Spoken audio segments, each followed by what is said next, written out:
Ассалаумағалейкум, қазақ елі, қайырлы таң болсын. Тұтқан оразаларыңыз қабыл болсын. Бір ғұламадан сұраған екен, қартайғанда не жаман депті. Сонда айтқан екен ғұлама: аузыңда аталы сөз болмаса, өткенге көңілің толмаса, сені тыңдар ұл-қызың болмаса, төрден орын болмаса, жүректе иманың, көңілде жиғаның болмаса, өмірде тоқығаның, кітаптан оқығаның болмаса, сол жаман депті ғой. Бүгінгі әңгіме жиен туралы. Менің толық әңгімемді естігілеріңіз келсе, YouTube арнасына тіркеліп кетулеріңізді сұраймын. Нағашы жиен дейді. Қазір кей жерлерде әңгімелесіп отырсақ, қыздан туған баланы немере қылып жатады. Енді бұл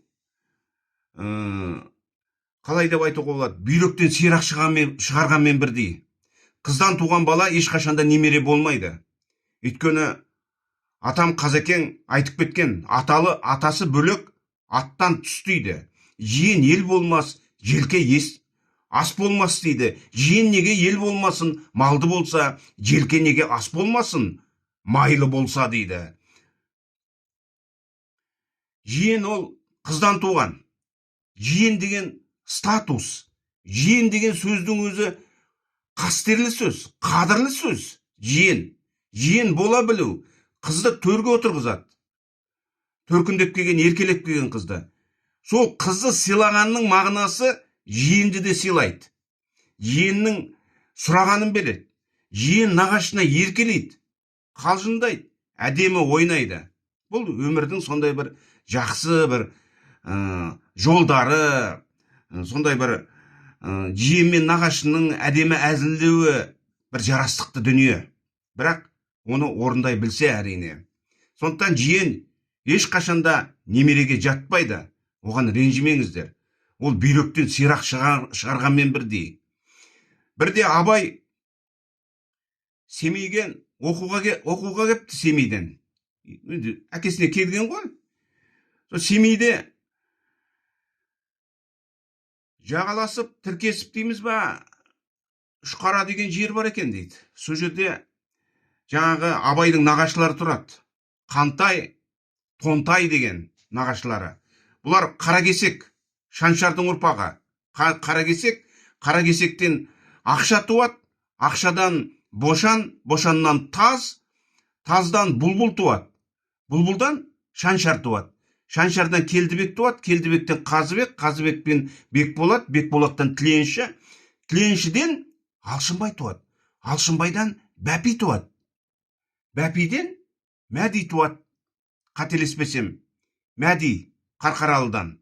Атыңнан айналайын қарқаралы, сенен бұлт, менен қайғы тарқамады. Сайынан сайғақ көрген, сая таппай, мен Мәди қуғын көрген арқадағы дейді. Сұрасаң руым Қаракесек, досымнан тұшпаным көп, қылған өсек дейді Мәди.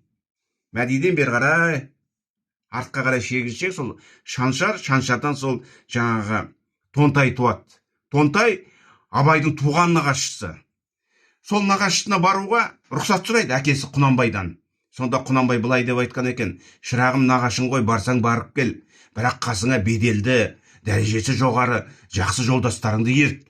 Сосын кейін байқап сөйле. Сенің нағашыларың тілге шебер, қалжыңға шебер. Аузыңда тіліңді байқап сөйле, олар шағып алады деп ескерткен ғой. Содан Абай нағашыларына келеді. Нағашыларына кеп шынтақтап төрде жатпай ма, еркелеп. Сөйтсе нағашысы Тонтай екінді намазын оқыпты дейді. Намазын оқығанда апыл-ғұпыл, шала-пұла аяттың кейбір жерлерін бұзып, сондай жолдарын бұзып жіберген ғой, асығыс оқып.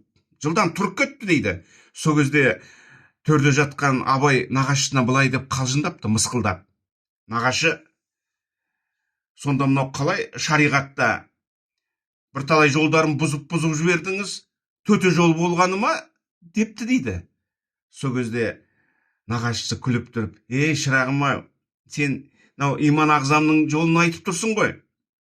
Бізде шариғат деген өзі бір сондай жақсы кешірімді ғой, ана мынау қателігіңді кешіреді. Бірақ та мынау тобықтыда аттың жалы, садақтың оғы, түйенің қомы сияқты қатыгез емес деп бетіне қарап күлген екен дейді Тонтай нағашысы. Сонда Абай ауылына келіп жатқан кезде Құнанбай сұрапты дейді. Не болды, не жаңалық бар деп. Сонда Абай айтқан екен болған жағдайды. Сол кезде Құнанбай қатты ренжіпті ұлына. Мен саған айтып едім ғой, дұрыстап сөйле деп. Нағашың оңдырмады ғой сені депті дейді. Бұл енді аттың жалы деп отқан еңлік кебек Кеңгірбайдың қатыгездігі, атқа жалына байлап жібергені. Түйенің қомы деп отқаны бұл Құнанбайдың үкімі, жаңа қодар мен келіні қамқаны түйенің қомына байлағаны Құнанбайдың үкімі. Ал енді садақтың оғы деп отқаны кешегі қалқаман Мамыр, қалқаманды садақпен тартқан Көкенайдың қатыгездігі. Көкенайдың сондай қалқаманды садақпен атқанын білесіздер, оны Қарасанға қадалғаны, қалқаман сол елінен кеткенін бәрін тарихтан білесіздер. Осыны мезеген екен дейді Қаракесектегі Тонтайдың сөзі. Бұл енді үшеуі Ескі Тобықтының ескі жарасын жарататын, қанататын мәселе екен. Бұған тиіскенде шамданбайтын тобықты қалмайды екен. Сол кезде жаңағы аттың жалы, түйенің қомы, садақтың оғы дегені. Мінекей нағашылы жиен дегеніміз осы болады. Құрметті халқым, біліп жүрейік, әңгіменің бәрі өсекке айналды. Адамның көбі жетекті ойлады. Өмірдің кетіп мән мағынасы ақшаменен есепке айналды. Жылы үйдің шырайы бұзылып, махаббатсыз төсекке айналды дейді. Пах шіркін-ай десейші. Кешегі Кенесары тұлпарына доңыздың басқан шөбін жегізбеген. Тектінің үлгісіндей зережеміз Құнанбайды дәретсіз емізбеген. Атаның бойындағы тазалықтан Абай туды тектілік негізінен. Елерге аман болсын, деніміз сау болсын, тұтқан оразаларыңыз қабыл болсын, амандықта болайық.